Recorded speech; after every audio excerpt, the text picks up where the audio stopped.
Hello, I'm Neil and welcome to 6 Minute English, where we vigorously discuss a new topic and 6 related items of vocabulary. And hello, I'm Rob. Today we're discussing vigorous exercise and whether adults take enough of it. Vigorous means using a lot of energy to do something. So, how many steps do you do in a day, Rob? How many steps?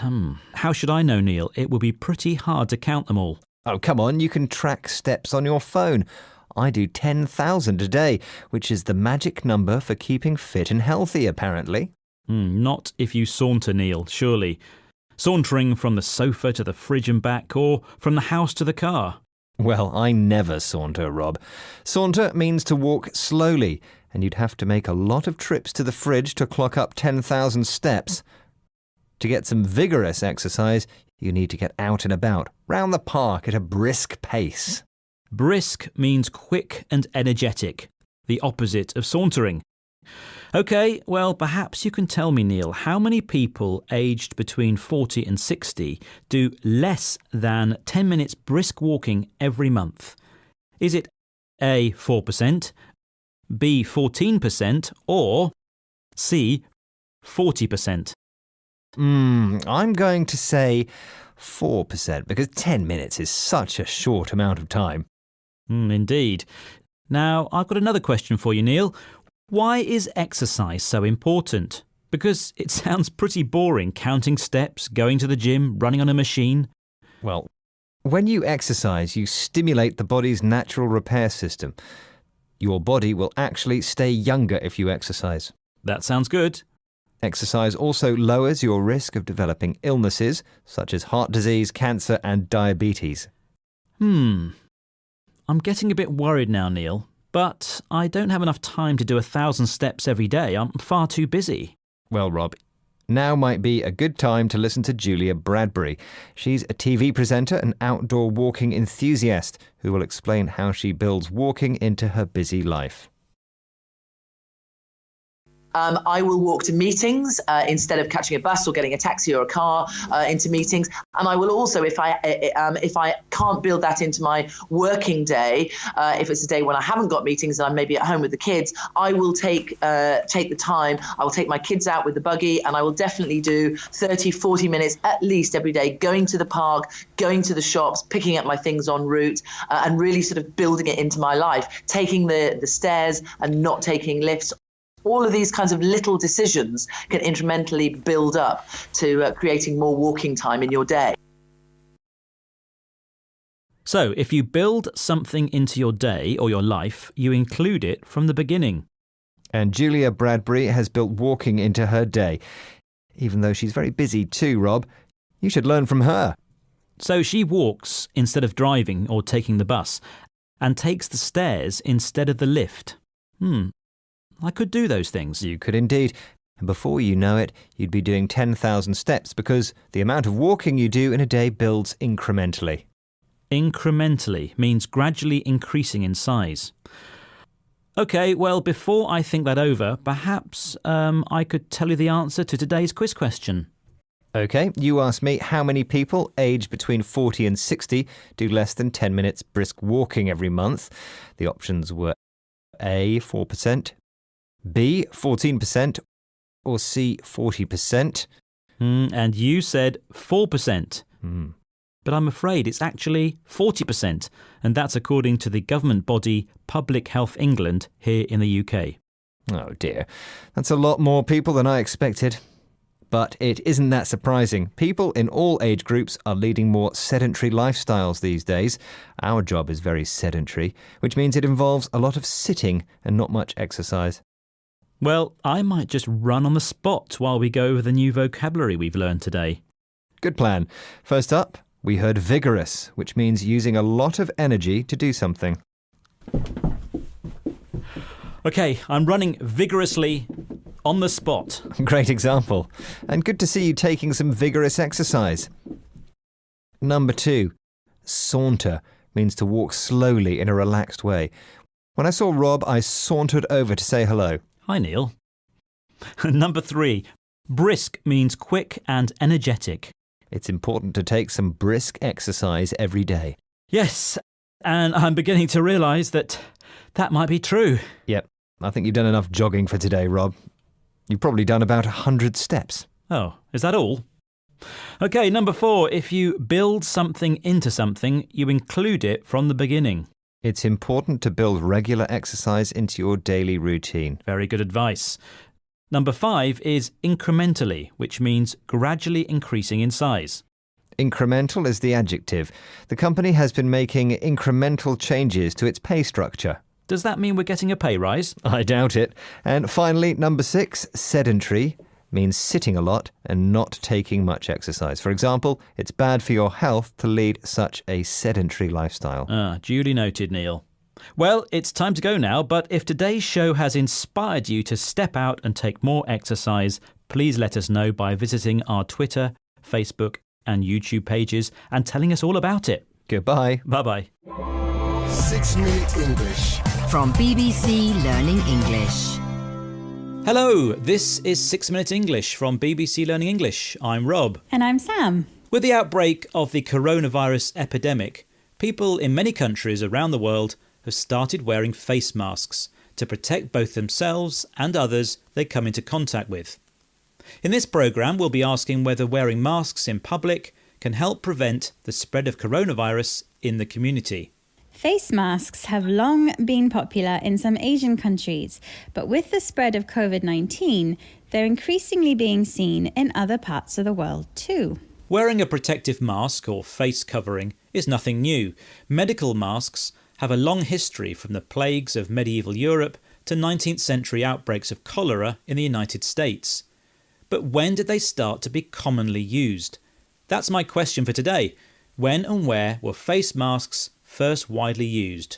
Was it A, 1855 in Vienna, B, 1905 in Chicago, or C, 1955 in London? Well, you mentioned cholera outbreaks in the US, Rob, so I'll say B, 1905 in Chicago. Right, Sam. Well, we'll find out later if you were right. Now, face masks may inspire confidence, but what is the evidence that they actually protect the wearer from contracting the virus or prevent infected people from spreading the virus to others? Professor Robert West has conducted a review of over 20 studies looking into the evidence. Here he is speaking to the BBC World Service programme, Health Check. The evidence is equivocal on it. It doesn't really tell you anything yet. I mean, hopefully that will change. So we're thrown back on sort of first principles and basics. And this is why, as in so many other areas of public health, you get such a heated debate because people are really relying on their opinion on things. And you will have one group who say, well, it stands to reason, the good old stands to reason argument, which is obviously if you've got a covering in front of your face and you're speaking or coughing into that covering, it's going to trap quite a lot of the virus on the droplets that you'll be emitting. So far, the evidence over whether face masks are helpful or harmful is equivocal, difficult to interpret because it seems to have two opposite or contradictory meanings. Based on current evidence, Professor West feels we cannot say whether mask wearing is beneficial. Some evidence suggests that wearing masks can prevent the disease spreading, and some suggest the opposite. There may be reasons why wearing masks could actually increase the spread of coronavirus. However, for some people, it stands to reason that masks are beneficial, meaning it is obviously true from the facts. Actually, the evidence is far from obvious, but everyone has an opinion on the issue, and after weeks of stressful lockdown, this can lead to heated debate, discussion or argument in which people become angry and excited. Up until recently, the World Health Organization said there were two groups who definitely should wear masks: people showing symptoms of the virus and their carers. But that left the problem of people who have the virus without knowing it and maybe unintentionally emitting it. Sending something out into the air, for example a noise or smell, or in this case coronavirus. In June, the WHO advice changed. Now they say masks should be worn in public where social distancing measures are not possible.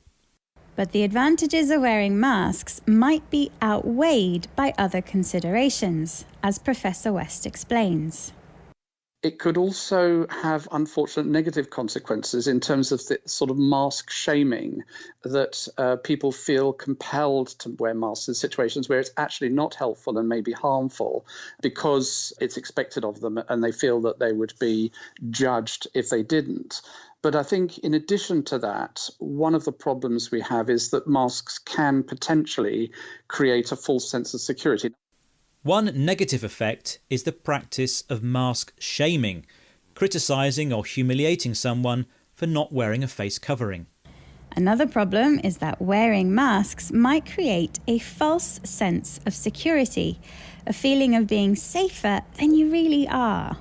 Is that what happened in 1905, Rob? Oh yes, today's quiz question. I asked you when face masks were first widely used. And I said B, 1905 in Chicago. Ah, well done, Sam. You were absolutely right. It was 1905 in Chicago when Dr. Alice Hamilton first noticed that carers wearing masks to treat scarlet fever patients did not get sick. Okay, interesting. So today we've been discussing whether wearing masks helps prevent infected people emitting or sending out coronavirus. Well, so far the evidence is equivocal, unclear, because it seems contradictory. In other words, we can't say either way for certain. But for some, it stands to reason, meaning it's obviously true that mask wearing is a good idea. The disagreement over wearing face coverings has started heated debate. That's discussion which becomes angry or excited. And this, in turn, has led to incidents of mask shaming, criticising or mocking people for not wearing a face mask. A final drawback is that masks might give the wearer a false sense of security. That's belief that they are safe when they're not. And that's all we've got time for today. Bye for now. Bye-bye. 6 Minute English. From BBC Learning English. Hello and welcome to 6 Minute English. I'm Neil. And I'm Sam. And in this programme we're looking at the word objectification. Objectification is when we reduce people to objects. An example of this is advertising in the media, and in particular the way women have been shown. Impossibly attractive and implausibly perfect models. In adverts and in movies and on TV, you are much more likely to see naked or half-naked women than men. Objectification can lead to issues in society, such as inequality and discrimination. Objectification of women is a problem. But what about the objectification of men? Before we hear more, it's time for a question.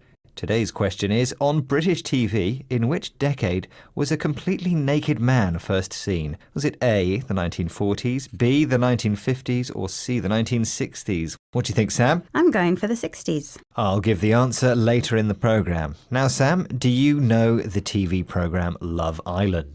Yes, it's a kind of dating show, and all the contestants, men and women, spend a lot of time in their swimming costumes, and they've all got perfect bodies. Yes, that's right. It's a programme that seems to objectify men and women equally. But is that a bad thing?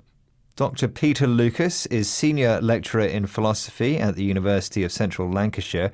He spoke on this topic on the BBC's Woman's Hour programme.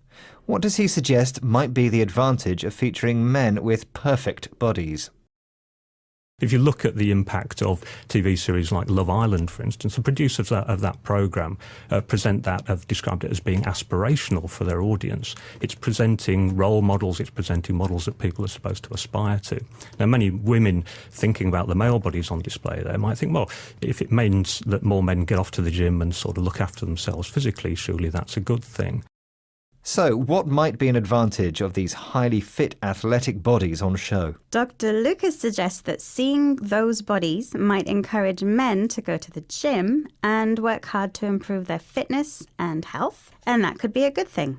Yes, the people in the programme are described as role models. A role model is someone whose behaviour is seen as a good example for others to copy. I'm not sure the behaviour of the people in Love Island makes them good role models, but perhaps from the point of view of their physical fitness, they give us something to aspire to. If you aspire to something, it's something you can aim for, something you want to achieve. Dr. Lucas also used a related word, aspirational. The TV series Love Island was described as being aspirational. It shows a lifestyle that people would like to have, something they might aim to achieve. But there are also dangers to encouraging people to get to the gym. Here's Dr. Lucas again. But also it's likely to generate higher levels of narcissism, self-consciousness. Becoming obsessive about your appearance is not particularly an attractive feature either in men or in women, and I suspect that that's impacting on men's behaviour in a way which is detrimental in the same sort of way that it's been detrimental for women really for decades. He talks about behaviour that is detrimental. This means behaviour that has a negative impact. What behaviours does he say are detrimental? If people become obsessed by their appearance, it could lead to narcissism. This is a condition where you spend so much time focusing on yourself, your own looks, your own body, that you stop caring about anyone else. And because it's very, very hard to get that kind of body, it can also lead to people being very self-conscious. They might become embarrassed about their bodies and lose confidence in themselves as a result. Right, it's almost time to review this week's vocabulary, but before that, let's have the answer to the quiz. In what decade was the first naked man seen on British TV? Was it A, the 1940s, B, the 1950s, or C, the 1960s? What did you say, Sam? I said C, the 60s. I'm afraid the revolution had come earlier than that. The correct answer is the 1950s. It was a 1957 documentary called Out of Step, part of which was filmed at a nudist colony.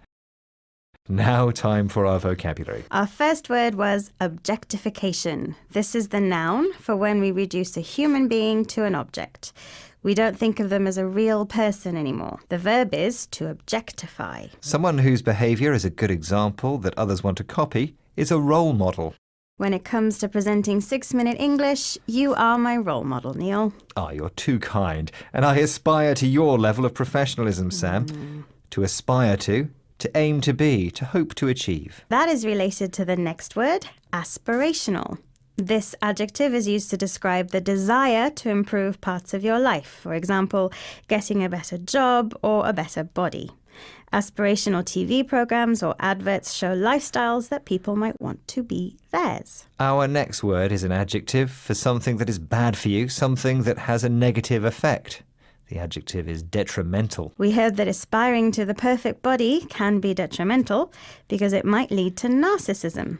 Narcissism is the term for someone who is so obsessed with their own body and life that they don't care about anyone else. Achieving that perfect body is incredibly hard and impossible for most real people, and not achieving it can make people overly self-conscious, which in this situation means that they can lose confidence in themselves. That's all we have time for today. Do join us next time, and remember you can find us on the website bbclearningenglish.com. Bye-bye. Bye. 6-Minute English. From BBC Learning English. Hello and welcome to 6-Minute English, the show that brings you an interesting topic, authentic listening practice and vocabulary to help you improve your language skills. I'm Rob. And I'm Katherine. In this programme, we'll be discussing quitting drinking and staying dry. Right, so when you say quitting, you mean giving up. And when you say drinking, you're particularly referring to the activity of drinking alcohol. Exactly, Rob. But what about staying dry? It's nothing to do with the weather. No, that's true. The adjective dry here means no alcohol. And I, Rob, am currently having a dry January. Yes, your New Year's resolution is to give up alcohol for 1 month. Any reason? Yes, I'm doing it in order to improve my health and save some money. And a resolution, by the way, is a promise to yourself to do something or not to do something. Right, well, they seem like good reasons. And for now, we must keep up our resolution to always start the programme with a question. So are you ready for it, Katherine? I am. Crack on, Rob. OK, according to data from the World Health Organization in 2015, which country consumed the most alcohol per person? Was it A, Australia, B, Finland, or C, the Czech Republic? So, well, they all sound quite likely, but I did visit Prague once and I had a lovely time. So Good. I'm going to say C, the Czech Republic. OK, well, as always, we'll find out the answer later on. But let's continue our discussion about drinking, or informally known as boozing, and trying to give it up. We all know that too much drinking can be bad for us, and that's why you, Katherine, have decided to quit, but only for a month. Yes, just a month, but it's a start and I might continue into February. But I'm seeing the benefits already. I've managed to shed some weight, most of which I actually put on over Christmas. Yeah, I can see. So to shed here simply means lose. And I bet your sobriety is helping you sleep better. Sobriety, by the way, means the state of not being drunk. It is, actually. And I'm not alone. A study of 857 British adults by Dr. Richard de Visser from the University of Sussex found that after going for a month without alcohol, 62% of the people in the study said they had better sleep. So, Rob, does that tempt you to become teetotal and stop drinking? Not me, Katherine. I need a drink to help me relax and be more sociable. You know how shy I am. Yes, of course, Rob. Well, maybe you should listen to Katherine Gray. Now, she's the author of a book called The Unexpected Joy of Being Sober, which she wrote after she discovered the negative effects of going to too many work-related parties where she was just drinking too much. Here she is speaking on BBC Radio 4's Woman's Hour programme. I had a lot of social anxiety, and when I quit I had to deal with that. I think I used drinking as a crutch, a confidence crutch. It eased the way to go to big glittering parties and stuff like that, and when I quit I had to learn real confidence in a way. So, Katherine worked in the magazine business, which involved going to lots of boozy parties. Drinking, she says, helped her deal with a nervous and worried feeling that she had when she met new people. She called it social anxiety. Yes, and she used drinking as a crutch. A crutch here is something you depend on for support, and sometimes you rely on it too much. Yes, and eventually she decided to abstain from drinking. In other words, stop doing something that's enjoyable but bad for you, and she feels much better for it. So, Rob, come on, haven't you got the willpower to just quit drinking for just 30 days? Well, according to Katherine Gray, that wouldn't be long enough. Experts say that it takes 66 days for a new habit to bed in, so I would always recommend trying it for 90 days.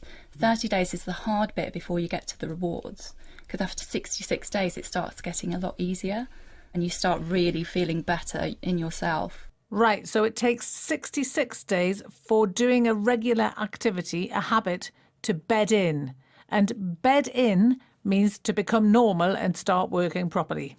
Now, earlier, I asked you, according to data from the World Health Organization in 2015, which country consumed the most alcohol per person? Was it A, Australia, B, Finland, or C, the Czech Republic? And I said the Czech Republic. Was I right? You were, Katherine. Yay! Spot on. Well done. Apparently, 14.1 litres of pure alcohol is consumed per person each year. Well, like I said, they do make good beer in the Czech Republic. But people, be careful, only drink it in moderation. Now, Rob, shall we take a look at the vocabulary we've mentioned today? Indeed, yes. The first word we had was resolution. That's a promise to yourself to do or not do something.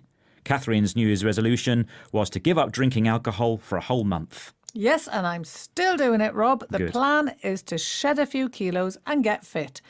So, for example, Rob shed lots of weight when he went on a cake-free diet. Really? I'd never give up cake, Katherine. But I could be tempted to give up booze, as I know sobriety is good for my health. That's the noun word to mean the state of not being drunk. Now, our next word was abstain, and that means not do something that's enjoyable but bad for you.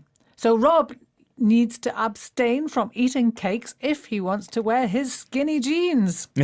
Are you dropping a hint there, Katherine?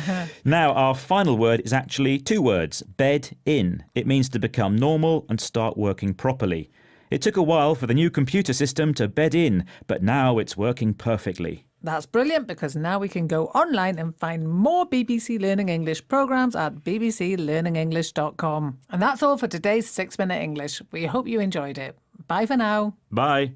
6-Minute English. From BBC Learning English. Hello and welcome to 6-Minute English. I'm Neil. Joining me for this is Dan. Hello. And can I say, Dan, you're looking very slim. It looks like your diet is working. This is my normal figure, and I have not been on a diet. But it looks like you've actually put on a bit of weight. Well, I may have a little paunch or a fat stomach, but didn't you know that it's out of my control? Some of this has to do with my genes, not the ones I wear, but the cells in my body that control my development. That's what we'll be discussing in this programme. However our audience might describe themselves, tubby and overweight, or thin and skinny, which means very thin, they're more than welcome to join us on this voyage of discovery. So let's start with answering a question, huh? What's the name of the popular diet that involves avoiding eating carbohydrates and in which you can eat as much fat and protein as you like? Is it A, the Mediterranean diet, B, the Atkins diet, or C, the Graham diet? I've heard of the Atkins diet, so I'll say B. Well, you'll have to wait a bit to find out. But Dan, you may have also heard of a crash diet. That's where someone makes a rapid change to the types of food they eat with the aim of losing weight quickly. Yes, I know that eating this way can be risky for your health, and they don't always work. That's true, and now scientists have some evidence that shows that our weight is not just controlled by what we eat. So it might be quite natural for someone to be thin or fat. It's all to do with their genes. Research published in the journal PLOS Genetics explains how twin studies have shown that about 40% of the variation in a person's weight is affected by their genes, and also why thin but healthy people have genetic advantages in terms of maintaining a healthy weight. So that means that losing weight isn't just about having willpower. That's controlling your own behavior to achieve something. It's actually about something that's out of our control? Yes, possibly. Let's hear from the study's author, Sadaf Farooqi, who is Professor of Metabolism and Medicine at the University of Cambridge and has been a pioneer in the genetics of obesity for more than 20 years. Obesity, of course, is where someone is very overweight in a way that's dangerous for their health. Here she is speaking on the BBC World Service programme Health Check. What does she say might be one of the benefits of this research for people who are overweight? It actually can be very helpful in trying to get them to come to terms with some of the difficulties they may be having, but also help them to engage with help and support to try to encourage weight loss. I hope one of the main outcomes of this work might be to a little bit start to get people thinking about that, because people are very judgmental and tend to think, look, if I can stay thin and control my weight, why can't you? And what I would say to that is, well, the data now shows that you're probably quite lucky in terms of the genes that you have, rather than just being either morally superior or having better willpower.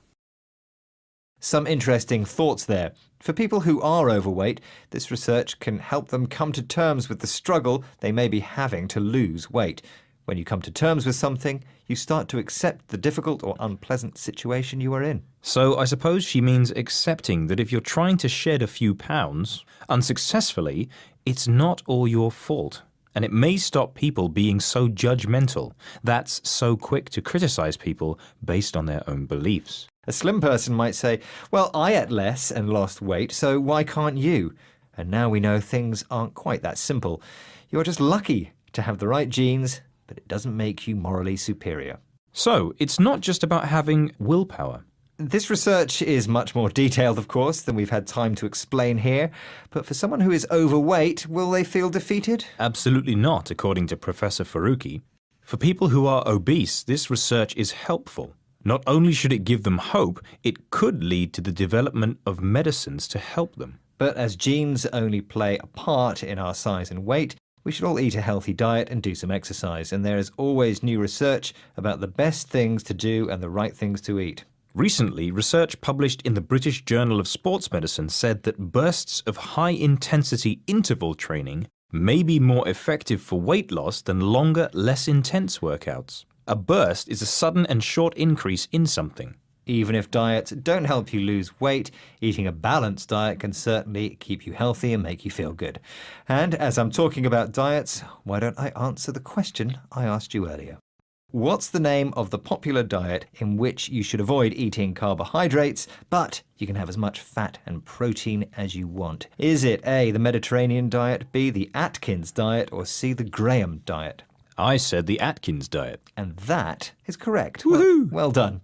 This well-known low-carb diet was developed by the American physician and cardiologist Robert Atkins in the 1960s. Other low-carb diets are available. Neil, I think it's time we reminded ourselves of some of the vocabulary we've discussed today. Good idea. Let's talk about paunch, another name for a fat stomach that men like me and you have. Ha! Speak for yourself. I'm closer to skinny, a word to describe someone looking very thin and sometimes ill. Our next word was willpower. If you have willpower, you can control your own behavior to achieve something. The next phrase, come to terms with something, means you start to accept the difficult or unpleasant situation you are in. If you're judgmental, you're quick to criticize people based on your own beliefs. And finally, we mentioned a burst of high-intensity interval training. A burst is a sudden and short increase in something. Well, we've had a burst of vocabulary there, and it's time to say goodbye. Please join us next time. And of course, don't forget our website, bbclearningenglish.com. Goodbye. Bye. 6 Minute English. From BBC Learning English. Hello and welcome to 6 Minute English. I'm Katherine. And I'm Dan. Now, Dan, would you say you had a sedentary lifestyle at all? If I only went to work, yes, I would have a pretty sedentary life. I sit on the tube, I sit at my desk or in the studio for most of the day. But because I know that's not good for my health, I do also like to go to the gym a couple of times a week. And I'll do some exercise like a bike ride or playing football at the weekend. So my job is pretty sedentary, but not my life. Nice answer, Dan. And our topic today is about how one country in particular has been very successful in dealing with the problem of a sedentary population. But before we find out more, here's today's question. According to a recent survey, how long does the average person in the UK spend sitting down every day? Is it A, between 6 and 7 hours, B, between 7 and 8 hours, or C, between 8 and 9 hours? So, Dan, what do you think? Based on my day, it would be between 8 and 9 hours, but I don't know if I'm an average person. So I'm interested to learn the answer for myself. We'll find out the answer later in the programme. Now, 40 years ago, Finland was perhaps the unhealthiest country in the Western world, but now it's one of the healthiest. Death by heart disease in Finland has fallen by 80%, and life expectancy, the age at which the average person lives until, has risen by 10 years. How has this been achieved? This was investigated on BBC Radio 4's You and Yours programme, and one of the ways Finland has improved the health of the nation is by a lot of state involvement. BBC reporter John Lawrenson describes in a humorous way how this works. How does he describe someone with many health problems?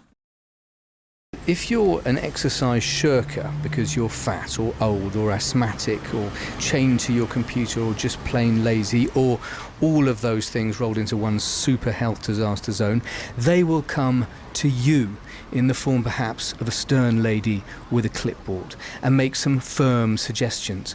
They won't actually drag you off your PlayStation, out of your nursing home or out of the pub, but they do get quite close. How did he describe someone with a lot of health problems, Dan? Well, he wasn't very complimentary, and we should emphasise that this report is quite tongue-in-cheek, which means that it's meant to be funny and shouldn't be taken seriously. But he called the people with many health problems super health disaster zones. Super health disaster zones. So, what other vocabulary can we pick from what he said? He talked about being an exercise shirker. A shirker is someone who avoids doing something, usually because they're being lazy. It's also a verb, to shirk. Lawrenson says that if you're an exercise shirker, or indeed a super health disaster zone, someone from the authorities will come and visit you. In another tongue-in-cheek description, he says that this visitor might be a stern lady with a clipboard. Stern is an adjective which means very serious and strict. Someone without a sense of humour, who might be quite angry. And in his description, the reporter says that this stern lady will have a clipboard. It's a hard board you can attach papers to, so you can write on the paper while you're moving around. So we have this image of an angry lady arriving at your house to tell you off for your health habits and make you live a healthier life.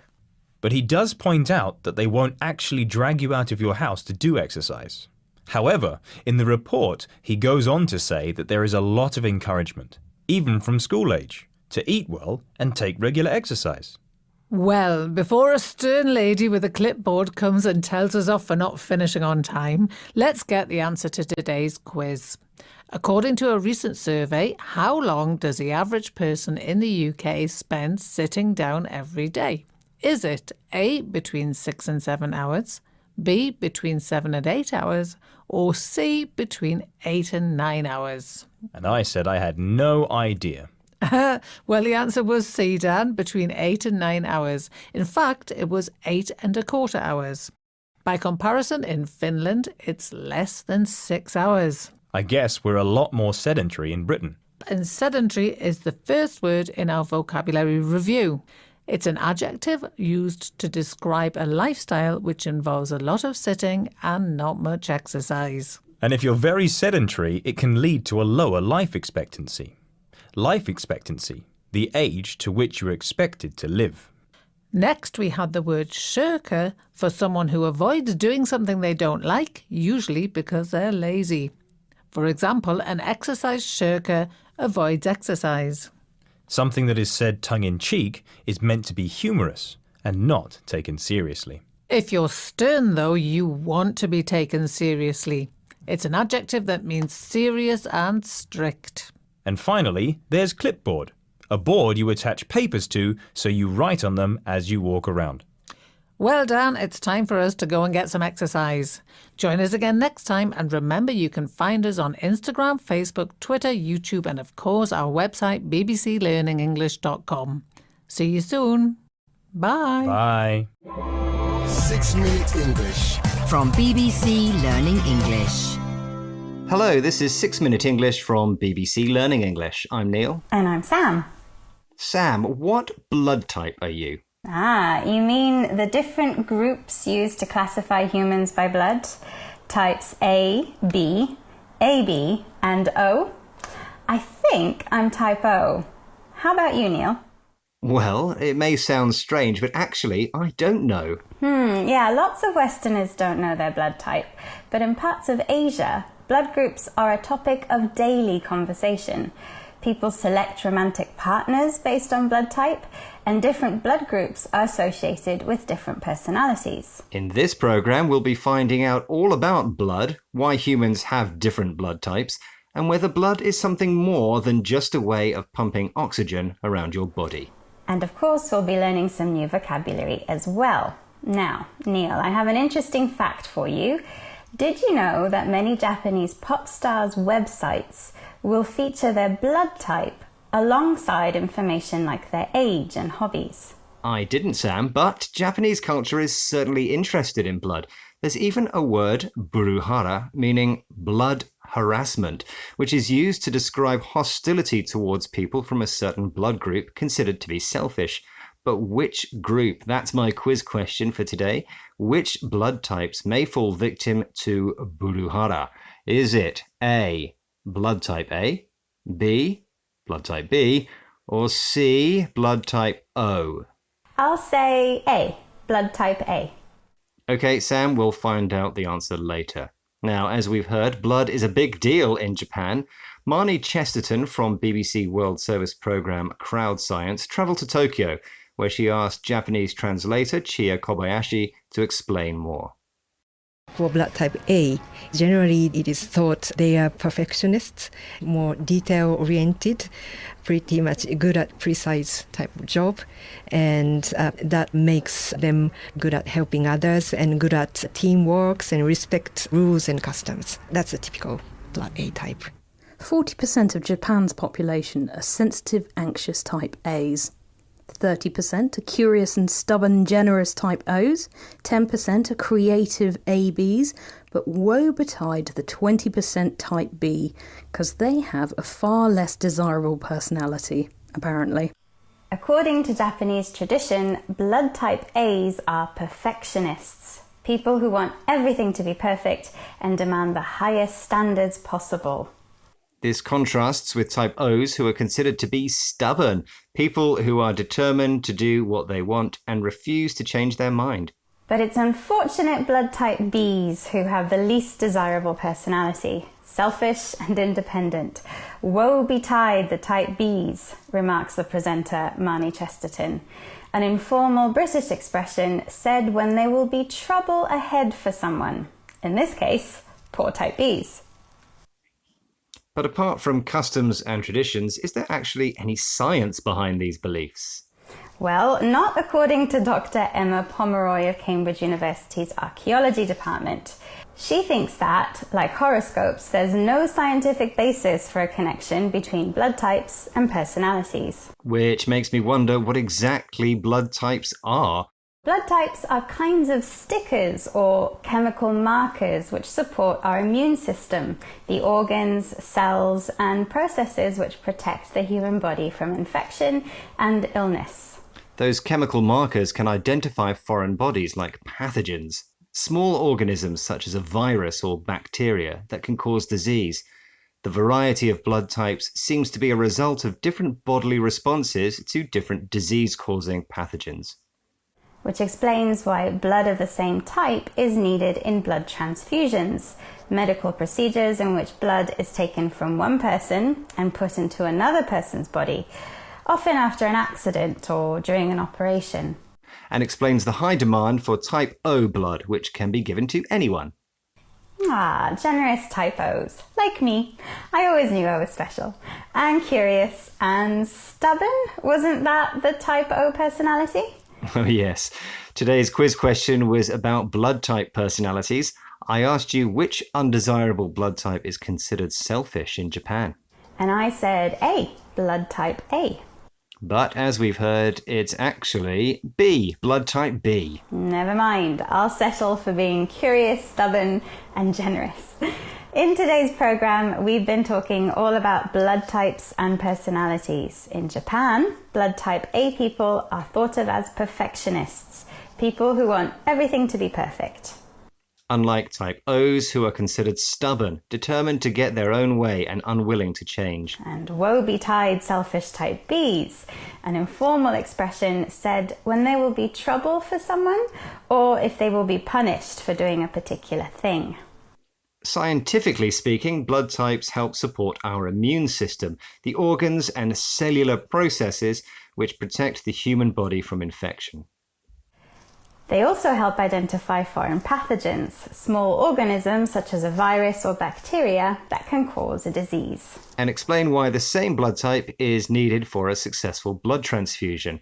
That's the procedure in which blood is transferred from one person's body to another during an operation. And that's all we have time for today. Bye-bye for now. Goodbye. 6 Minute English. From BBC Learning English. Hello, this is 6 Minute English from BBC Learning English. I'm Neil. And I'm Georgina. COVID-19 has changed everyday life for people in countries around the world. But coronavirus wasn't the first pandemic to cause mass sickness and disrupt daily life.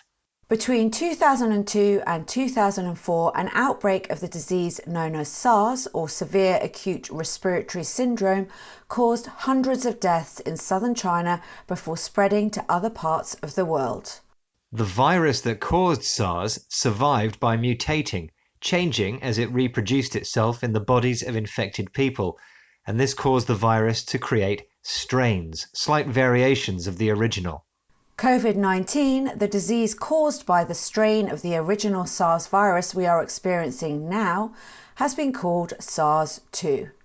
In this program, we'll be looking at the origins of COVID-19 and hearing new evidence about the scale of the threat we face from the disease. And of course, we'll be learning some new vocabulary as well. But first, it's time for our quiz question. We know that white blood cells make up part of the immune system our body needs to fight infectious diseases like COVID-19. But how many white blood cells per microliter does the average adult human need? Is it A, 7,000, B, 17,000, or C, 70,000? In that case, I'd say more is better, so C, 70,000. Okay, we'll find out the answer at the end of the program. Now, Georgina, you mentioned that the disease spreading across the world today wasn't the first COVID-19 type disease. That's right. In fact, a recent research project in China has identified over 700 different types of coronavirus carried by bats. Some of these virus strains are thought to have already crossed over to humans. Dr. Peter Daszak of New York's Eco Health Alliance thinks that new strains of the virus have the potential to cause future pandemics. He spent years in the Chinese countryside looking for the coronaviruses that could jump from bats to humans. Here he is talking to the BBC World Service programme Science in Action. It would have been great to have found the precursor to SARS-2, but what would have been even better is to have found it before SARS-2 emerged and raised the red flag on it and stop the outbreak, but we didn't do that. What we were looking for were, at the time, our hypothesis was that SARS-1, the original SARS virus, which we all thought had disappeared, was still out there in bats, and that was what we were looking for. So we found a lot of SARS-1 related viruses. COVID-19 may have been contained if scientists had known more about the disease's precursor. That's a situation which existed before something and led to the development of that thing. Here, the precursor of COVID-19 was the original SARS-1. Any new cases of the virus would have been a red flag for another outbreak, a symbol of danger that some action needs to be taken. Dr. Daszak believed that some form of SARS remained in bats and based his investigations on this hypothesis, an idea which is suggested as a possible explanation of something but which has not yet been proved correct. Another scientist working to prevent new epidemics is the pathologist Professor Mary Fowkes. The original SARS was treated as a respiratory disease which attacked the lungs. But when working with infected patients, Professor Fowkes noticed that COVID-19 was damaging the brain, blood, and other organs as well.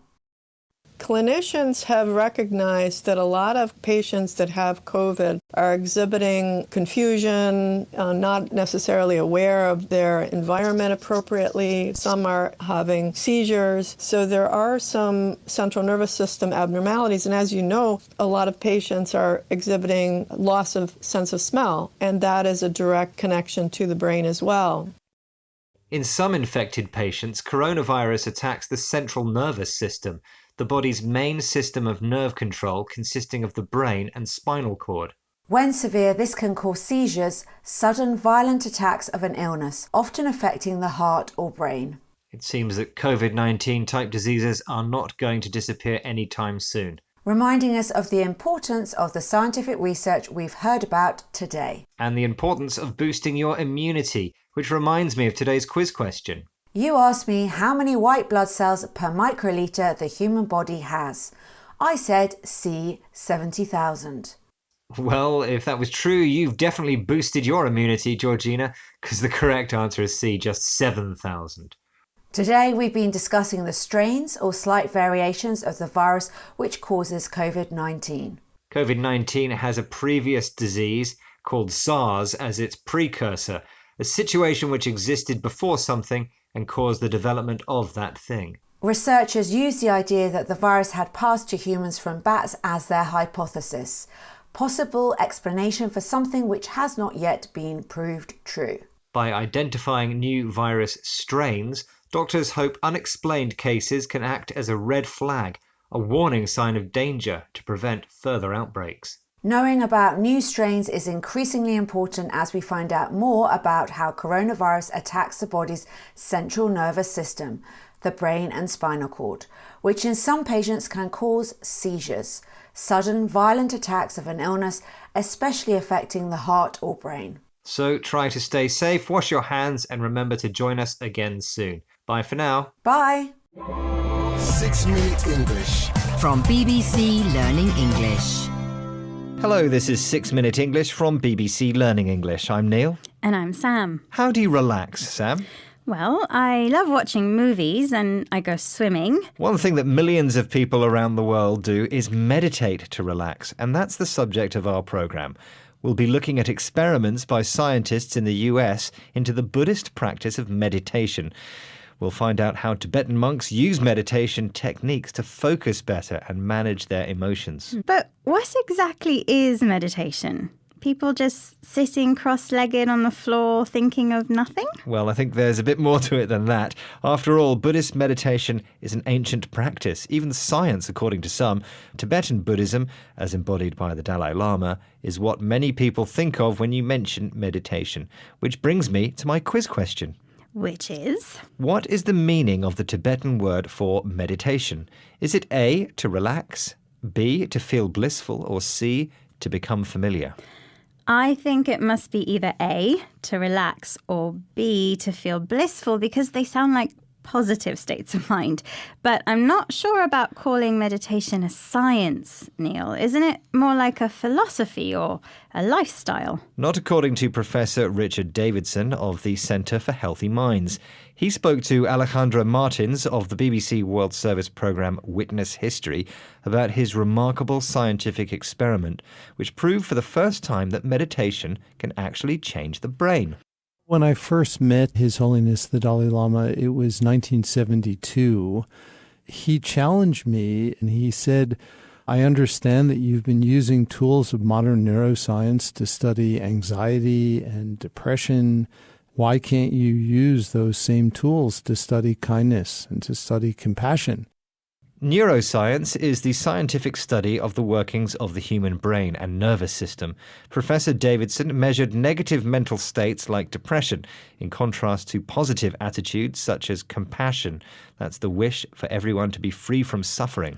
Right. In his test, Buddhist monks sent out loving thoughts to everyone equally, to friends, enemies, and strangers, as well as to themselves. Compassionate thoughts such as, may you be happy and peaceful, may you not suffer.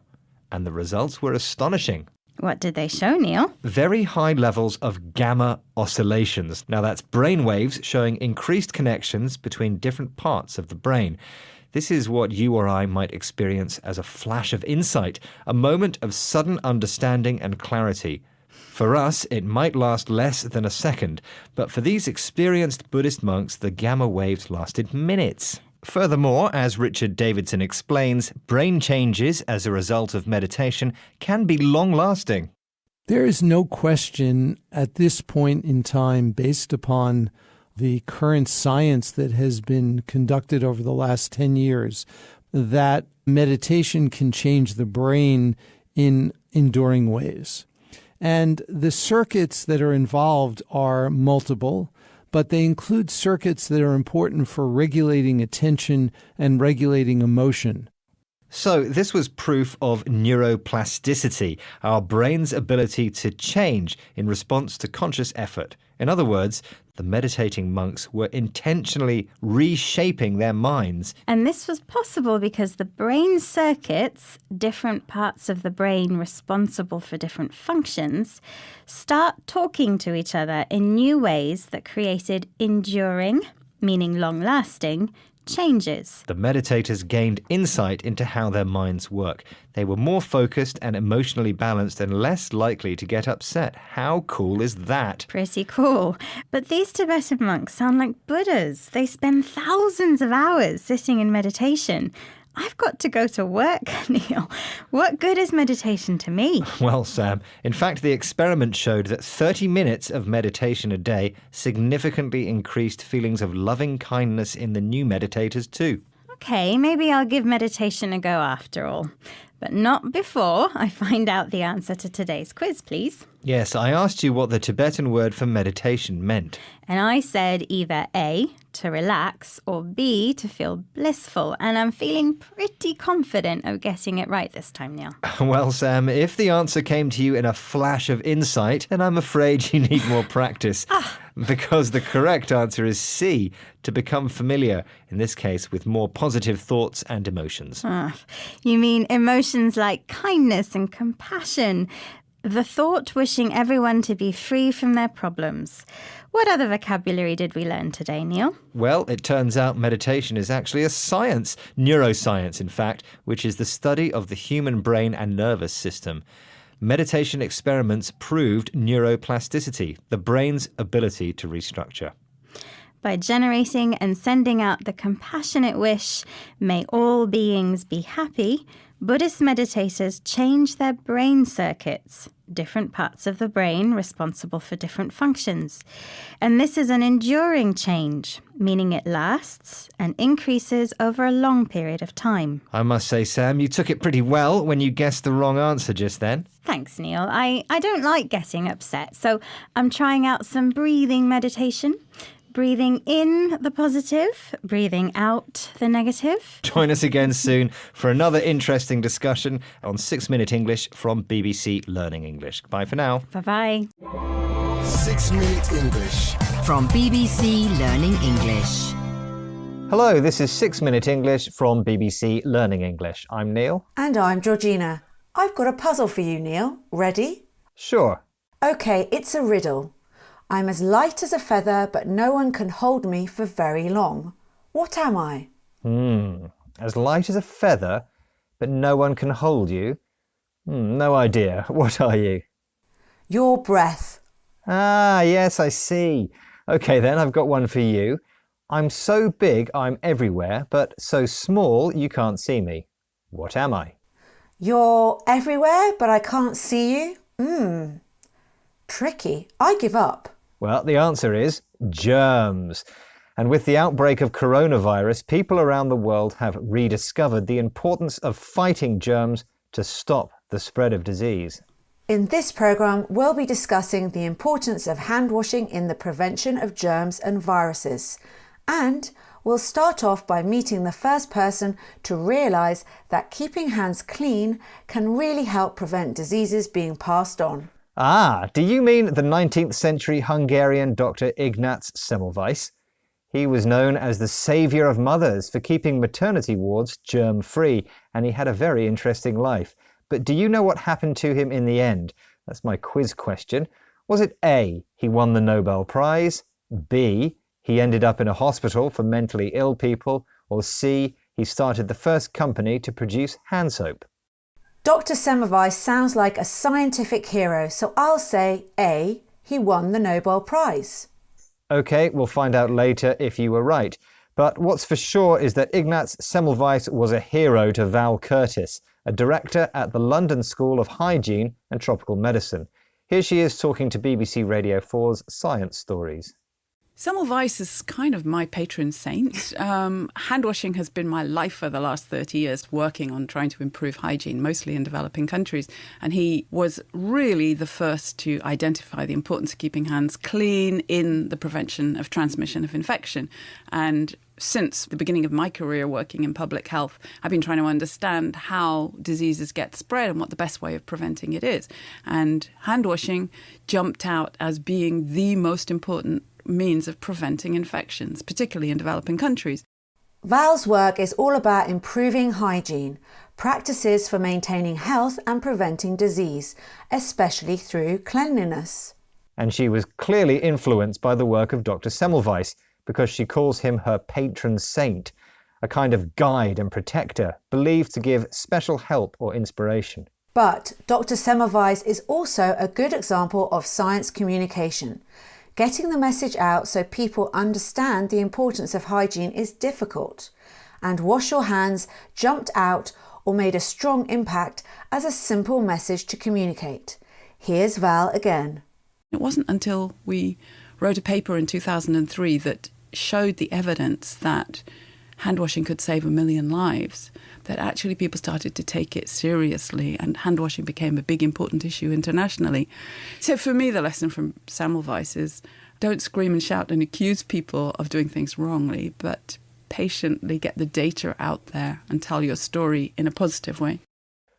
The idea that hand washing is an essential part of hygiene is supported by scientific evidence, the facts and information used to show that a belief is true. In this case, Val's belief that hand washing could help save 1 million lives. So hand washing has become an important global issue or topic of discussion, especially in places without access to clean sanitation and toilets.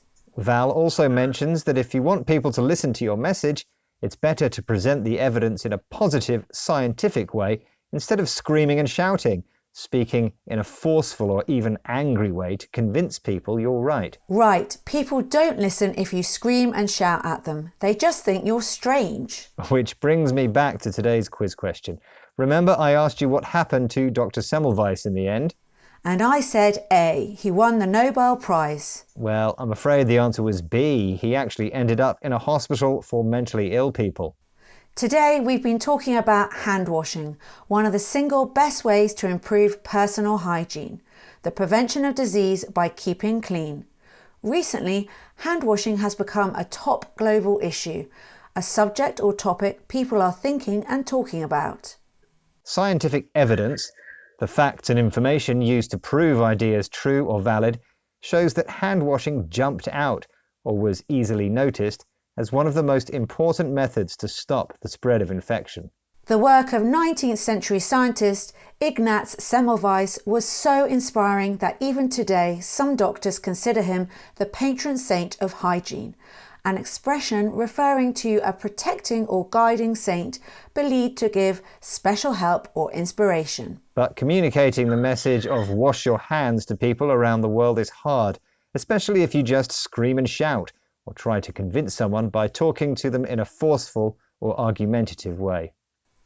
OK, Neil, the scientific evidence has convinced me.